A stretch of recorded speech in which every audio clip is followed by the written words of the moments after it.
With a slew of fresh economic decisions taken by the Indian government, these are exciting times for the Indian economy. Promises of growth and development are abound with the announcements of economic reforms, which include FDI in retail and aviation. The bets are high on the consumption-driven demography of India, which in years to come is said to be a vibrant playfield for new and established enterprise. But as the country gears for speed and growth, how does the Indian enterprise need to adapt? What are the gaps that need to be sealed, and where do we go from here? These are some of the larger issues which were put up for discussion at the 39th IMA National Management Convention held at Mumbai recently.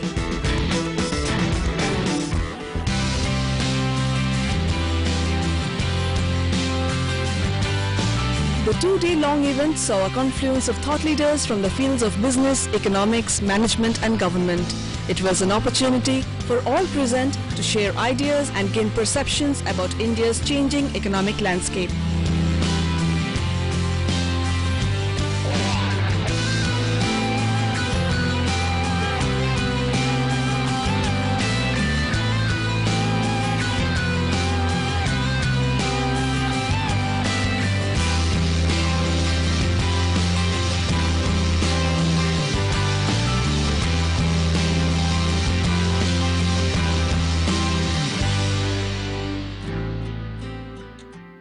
The two-day conference is a unique opportunity for all of us to hear from some of the best minds from the government, from the opposition parties, and also have some of the best corporate CEOs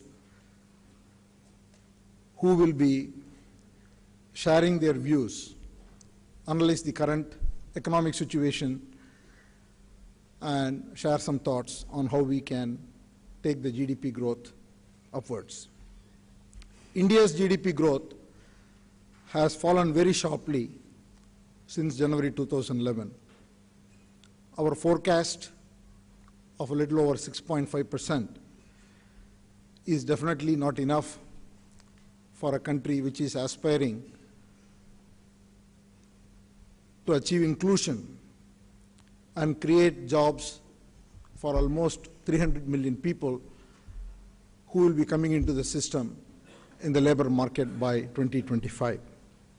So obviously, we need to take up the growth rate in order to be able to address these aspirations.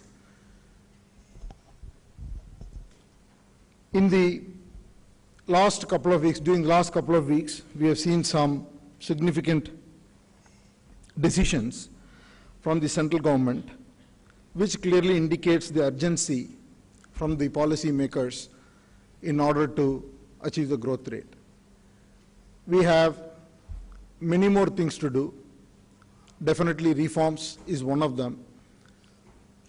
But more importantly, we need to create confidence. It's all about sentiment and confidence in order to attract investment, both domestically and also from the international market. Will the new economic measures kickstart growth? Which are the factors to watch out for? What would be the deciding factors for the Indian companies to look out for? The IMA Managing Convention found insights on all of these issues.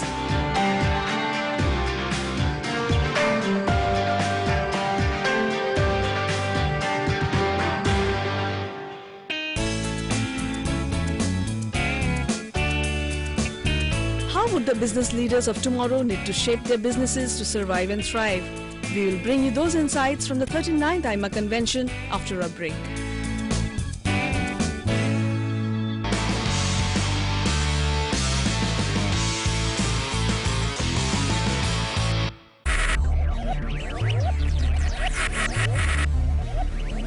Focus, ideate, innovate, enable.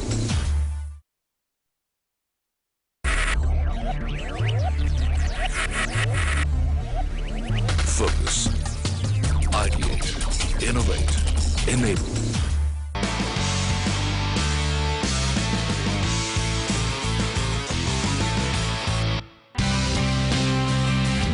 growth percentage slipping down since 2011, generating employment for fresh graduates who are waiting to enter the job market is one of the biggest challenges before the Government of India. To address this issue of growth and employment generation, the FDI in retail is expected to be of key significance, as it is expected to create approximately 4 million direct jobs and almost 5 to 6 million indirect jobs, including contractual employment, within a span of 10 years, making it the largest sector in organized employment. There's been a growing impatience in the country, especially the youth, as you have mentioned. We've got lots of young people, more young people in this country than any other country of the world, and they're growing up. They have great expectations because they've seen this country moving as they have grown up. I mean, they weren't born like I was born in the 40s. I mean, they were born in the 90s, some of them, and all they've seen is growth, excitement, new things happening. So aspirations, expectations are high. At the same time, we have found that there is a lot of disappointment also, a lot of unhappiness with corruption, unhappiness with things not done properly, feelings that they don't get what they want, young people, when they need it. They don't get a job of the sort that they want, when they expect, when they've been through school, which they believe is a good school, a good college, they got an MBA degree, but what is the job after it?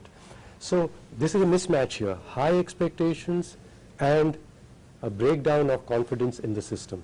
So what we said is the reforms required now are about basic governance, basic administration, basic clean implementation.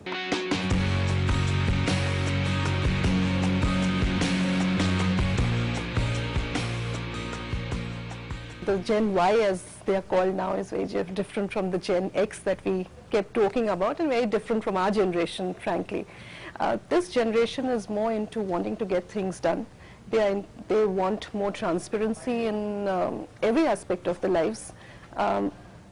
They have seen the digital era even when they were born. I mean, 2 or 3-year-olds are also talking on mobile phones. So they have a lot of expectations from the society and how they want to live in it. I think this era wants to work hard, but they also want to play hard. They have an opinion and they want to be heard. And I think this generation cannot be ignored, because the future is theirs. It's the future of the digital era, it's the future of the young people, and they want transparency, they want things to get done, they want to be just with it. So I think the insight that IMA has really got is that you have to change the way that you think and you work if you want to get this generation on board. And you cannot afford not to get this generation on board, given that India's average age is only 26 years. So I think we need to listen to them carefully. I think industry, government, all need to listen to them carefully, because what they are asking for today is a lot more transparency in the way things work, be it the government, be it the industry. They want to be part of that movement, and I think we need to allow them to do so.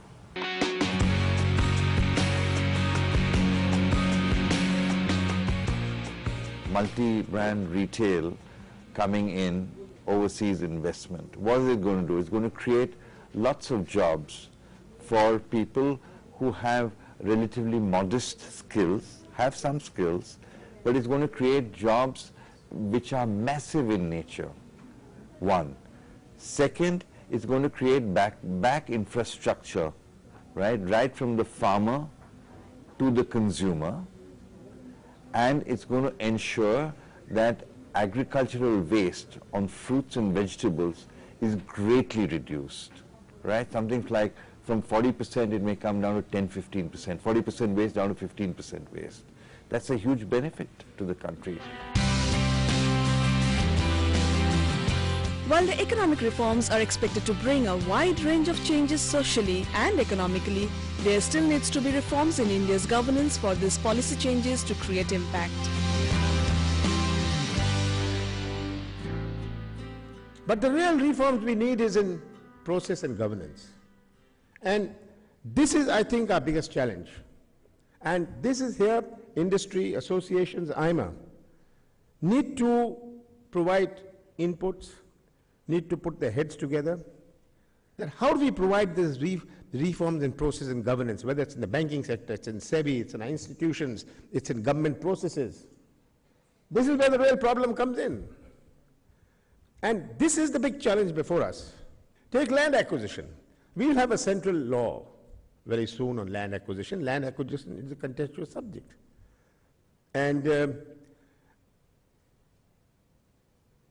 land acquisition has been very inequitable.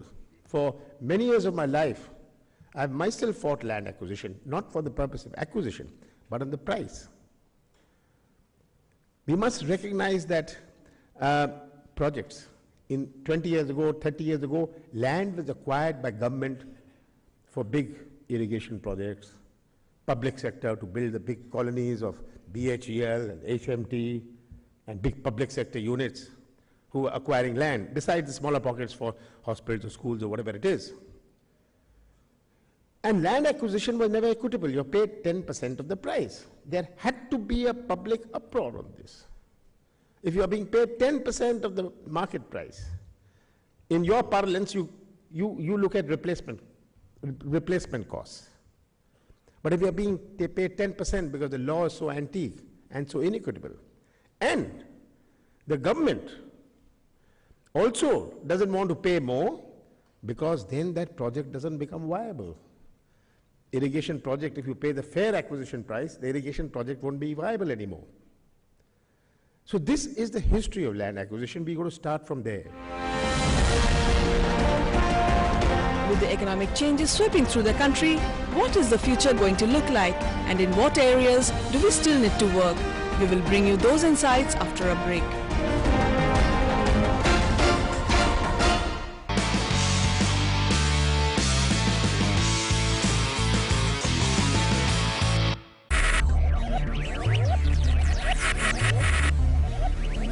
Focus. Ideate. Innovate. Enable.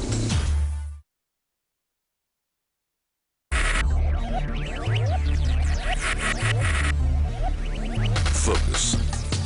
Ideate. Innovate. Enable.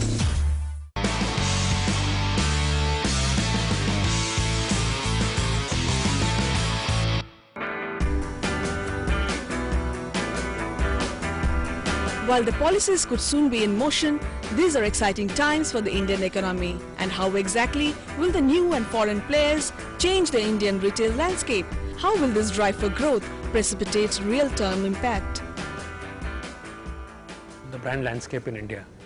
I would argue that India is actually a highly under-branded country, because if you look at the last 10 years and you look at the number of new brands that have got created, and actually it's very small considering the fact that India is a market that has been growing, it's among the fastest growing markets in the world, and yet the rate of new brand creation has not kept pace, and part of the reason historically has been because of the very large share that you have of trade which is still traditional retail. The pipeline there is a relatively small pipeline. I mean, in the way in which brands, the kind of space that they can get and the opportunity that they have is a very defined kind of an opportunity. I think what modern organized retail does is to open out that opportunity vastly and give the room for a lot of new brands and new categories, new kinds of brands to emerge. So I think so at one level you can look at it only from the perspective of retail, this kind of a change. But I think it's at a much more fundamental level. The floodgates for multi-brand retail are soon going to open in India. And here's how the global community is eyeing these new prospects. I think by and large very positively, because the basic foundation for growth in India requires stable government policies that allow for growth, that support infrastructure development. All are necessary to help foreign companies be successful in demographic dividend, but it can soon become a liability. So it's encouraging to see that reforms are taking place as far as government regulations, statutes, laws, the overall investment so-called profile of the country is reforming itself. But with that comes the added responsibility of ensuring that you have the capability of making the most of that money that's coming through. And that, I believe, again, can be best addressed with ensuring you've got the right human capital. And we need to continue to invest in our human capital. In fact, the the work that we do with CEOs around the world, and specifically in Asia and in India, human capital has been cited as a serious global challenge. In fact, number one challenge for companies that operate within Asia. With a whole new model of employability ready to be unleashed, how would our enterprises need to adapt? One big shift I see, even this decade, I think the number of women in the workforce is going to double, I think, in the next 15-20 years. That's a significant change for India. This has already happened in America, it's happened in Europe. In India, it's not happened. I think the whole issue of a financially independent woman, a financially independent colleague, is a very different equation at the workplace. And I think the workplace will be better for it. I think you will see more women in the senior management ranks. You will see more women in the boards. We already see a number of women on the boards of banks in this country. I think you will see more women on the boards. I think overall it's a good trend. While we speak of new opportunities for the up-and-coming young Indians and a whole new future for the Indian enterprise, what are the gaps that still need to be sealed? I think the biggest gap is, which we keep talking about, is skill development. Because, I mean, just take the case of management, for example. There are over 3,000 management schools, but how many of them are actually quality schools? What is the kind of education that is being imparted to these people? What has actually happened is that after doing an MBA, which has become the flavor of the day, so to say, they come out and get jobs which any person after their graduation would also get. There's a lot of, discontent in students after they graduate from these B schools. And I think that's a very dangerous thing, because unless we get our act together and unless we get our education right, instead of a demographic dividend, we are going to end up with a huge problem on our hands, because we'll have this lot of people who are unemployable and we wouldn't know what to do with them. We are heading, we would probably head for a social unrest, because unless you can skill them, unless you can educate them properly, unless you can get that degree phobia out of the minds of people, I think we are going to lose the advantage, demographic advantage that we have been talking about and looking forward to. With its thought-provoking sessions, the 39th IMA Convention brought forth significant inputs from thought leaders across industry and business to give shape to the present and future roadmap for the changing Indian economic dynamics. The future of India promises to be an exciting space to watch.